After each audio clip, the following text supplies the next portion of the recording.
Well, I came from a Christian family, and therefore from young I was already exposed to a lot of Christian teaching. So I could not find a moment where I have a very clear calling, like the dramatic thunders, those kind of thing. But I could remember that there was once when I was in Form 4, I served the Lord in the CF, I served the Lord in the church, and I felt the kind of joy in my heart, and therefore I decided that if this is the kind of joy that I can experience when I serve God, therefore I want to do this for the rest of my life.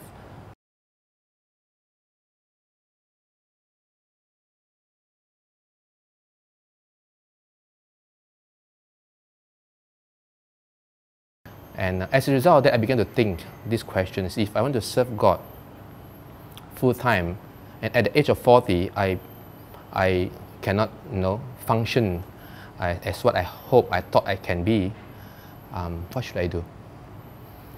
Therefore, after seeking God for quite an extended period of time, I decided that I wanted to see my life in a few stages. Each stage will come to about 5 years. So I told God, if by age of 40 I'll be on dialysis, then if I cannot move a lot and I cannot go around serving you, then I hope that I can serve you even through writings. And that through the writings I can serve people, I can introduce people to Christ or to encourage people. And if I want to be able to write well, I must have some exposure in the marketplace. I must have some seminary exposure as well, some mission field exposure as well. So as a result of that, I decided I must work for 5 years. And after that, I go for seminary training. I give myself 5 years.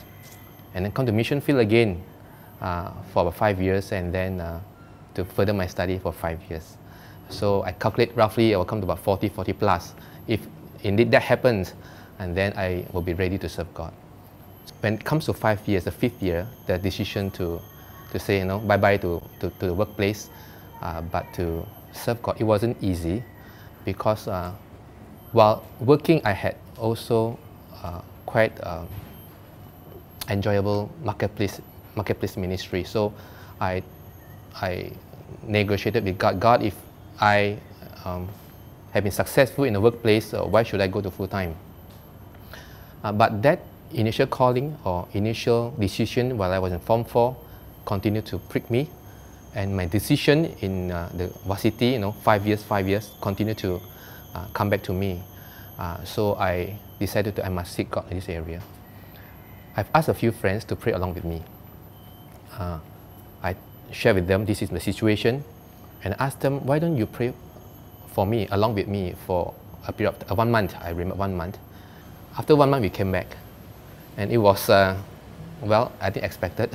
It was expected that, well, for me, God wanted me to really live, and so to serve Him full-time.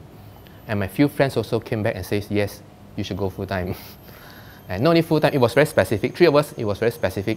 Not only full-time, but in the ministry of teaching and discipleship. For that reason, I resigned. And I went on to the marketplace. I went on to seminary to equip myself in the area of teaching and biblical expositions. Yeah. Campus Crusade for Christ is because it is an organization that talks about preaching and discipleships. So this is where I come in. I believe when God calls, it is always for life. So this is my conviction. And I believe that if God has asked me to teach to disciples, and I should do it wholeheartedly for the rest of my life.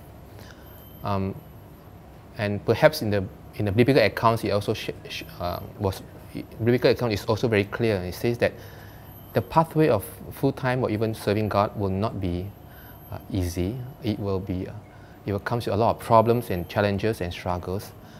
But the presence of challenges and struggles does not mean that there is an absence of joy and fulfillment.